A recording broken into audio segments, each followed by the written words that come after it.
দুইটা দিন ভাইয়া আমাদের বাসায় থাকার পর আজকে খুব ভোরবেলায় আমাদের বাসা থেকে বিদায় নিয়ে মেডিকেলে চলে গেছে। ওইখানে কিছুক্ষণ সময় থেকে তারপর হচ্ছে বরিশালের উদ্দেশ্যে রওনা দিবে। ভাইয়া যেহেতু খুব ভোরবেলায় চলে গেছিল, তো ওই সময় আমি আবার ভাইয়াকে বিদায় দিয়ে ঘুমিয়ে গেছিলাম। ঘুম থেকে উঠে বাইরে থেকে নাস্তা এনে আমি আর আমার ছেলে মিলে নাস্তাটা করে নিচ্ছিলাম। ভাইয়া খুব ভোরবেলায় যাওয়ার কারণে তার জন্য কোনো নাস্তার আয়োজন করতে পারিনি। ওই সকালবেলা আসলে বাইরে যে কিছু নাস্তা আনা সম্ভব ছিল না, আর আমি যে বাসায় বানিয়ে দেবো সেই সময়টুকুও দিচ্ছিল না। ভাইয়াকে বারবার বলতেছিলাম যে একটু বসেন, আমি বাসায় আমার ফ্রোজেন পরোটা বানানো আছে, ওগুলো ভেজে অন্তত একটা ডিম পোস্ট করে দিয়ে খেয়ে যান। কিন্তু ভাইয়া বারবার বলতেছে যে না, তুমি অসুস্থ মানুষ, এত সকালে আমার জন্য তোমার কোনো কিছুই করা লাগবে না। কিন্তু কে শুনে কার কথা, আমি তো অনেকবার বললাম। আর তাছাড়া ভাইয়া অত সকালবেলা নাস্তাও খায় না, বলতেছে আমি এত সকালে নাস্তা খাই না। সকালে নাস্তা খেতে খেতেও আমার 11টা বাজে। 2 দিনে যতটুক সময় পাইছে ততটুক সময়ে হচ্ছে আমাদের বাসায় কাটাইছে, কিন্তু তেমন কোনো কিছুই ভালো রান্না করে খাওয়াতে পারিনি। নর্মালি আমরা যা রান্না করে খাই ওইগুলোই রান্না করে দিছি। আমার বিয়ের এত বছর পরে আমার বাসায় ভাইয়া আসলো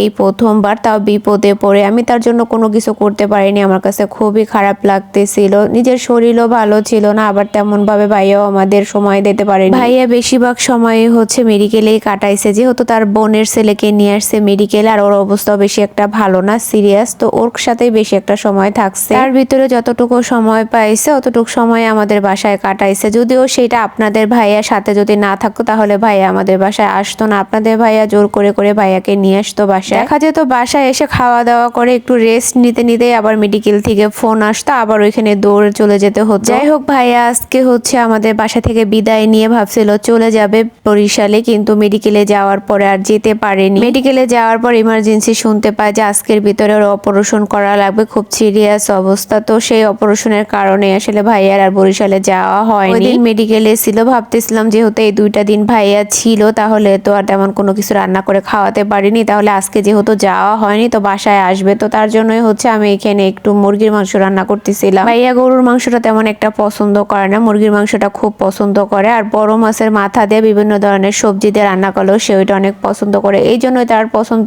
অনুযায়ী 2টা তরকারি রান্না করছিলাম। আবার শেষ করার পর যখন আমি ফোন দিছিলাম আপনাদের ভাইয়েরা, তখন বলতেছে দুলাভাই আসবে না, আপনাদের ভাইয়া একা চলে আসতেছে। কথাটা শোনার পর আসলে খুবই কষ্ট পাইছিলাম যে এত শখ করে রান্না করলাম অথচ ভাইয়াকে খাওয়াতে পারলাম না। 2টা দিন তো বাসায় ছিল, খাওয়াতে পারিনি। আজকে যেহেতু যেতে পারেনি দেখে রান্না করলাম, সেটাও খাওয়াতে পারলাম না। আসলে মন খারাপ হলেও কিছু করার নাই। তার ভাগ্নের যে সিরিয়াস অবস্থা, যেহেতু খাদ্যনালী ছিদ্র হয়ে ইনফেকশন হয়ে গেছে, ওইটা অপারেশন করছে, তারপরও রিস্ক আছে, বেশ থাকবে কিনা তাও সন্দেহ। সেই কথা শোনার পর আসলে কেউ কি চায় যে আমার ভাগ্নাকে রেখে আমি চলে যাই? তাছাড়া ভাইয়া আবার ভোরবেলায় হচ্ছে বরিশালের উদ্দেশ্যে রওনা দিবে, যার কারণে আর আসা হয়নি। আপনাদের ভাইয়াও চলে আসছিল। রান্না বাড়া শেষ করে আমি এখানে কিছু কাপড় চোপড় বিকেলবেলা ভিজিয়ে রাখছিলাম, সেগুলো এখন আমি ধুয়ে দিছি। প্রায় রাত 10টার মতো বাজে। সকালবেলা যেহেতু ঘুম থেকে একটু দেরি করে উঠি, তো ওই উঠার পরে নাস্তা শেষ করে রুমগুলো গুছানোর পরে আবার কাপড় চোপড় ভিজিয়ে আসলে ধোয়াটা অনেকটা কষ্ট হয়ে যায়, যার কারণে ভাবলাম তাহলে রাত্রে বিকেল টাইম তো ফ্রিতেই থাকে, সন্ধ্যার পরেও তেমন একটা কাজ থাকে না রান্না বাড়া করা ছাড়া, এই জন্য ভাবলাম তাহলে ভিজিয়ে রাখলে ধোয়া হয়ে যাবে। তো এখানে ধোয়া শেষ, আমি এখন বারান্দায় নিয়ে এসেছি এগুলো রোদ দেওয়ার জন্য। বাহিরে কি পরিমাণ অন্ধকার, যেহেতু 10টার বেশি বাজে, আর দুপুরবেলাও হালকা পাতলা কিছু ধোয়া হয়েছিল, সেগুলো এখন শুকিয়ে গেছে। এগুলো সরিয়ে আমি ভিজাগুলো রোদ দিয়ে রেখে দিব। রাত্রের বেলা বাহিরে যেহেতু ঠান্ডা, তারপরেও দেখা যায় কাপড়গুলো রোদ দিয়ে রাখলে পানিটা ঝরে যাবে, সকালে রোদ্রুতে পুরো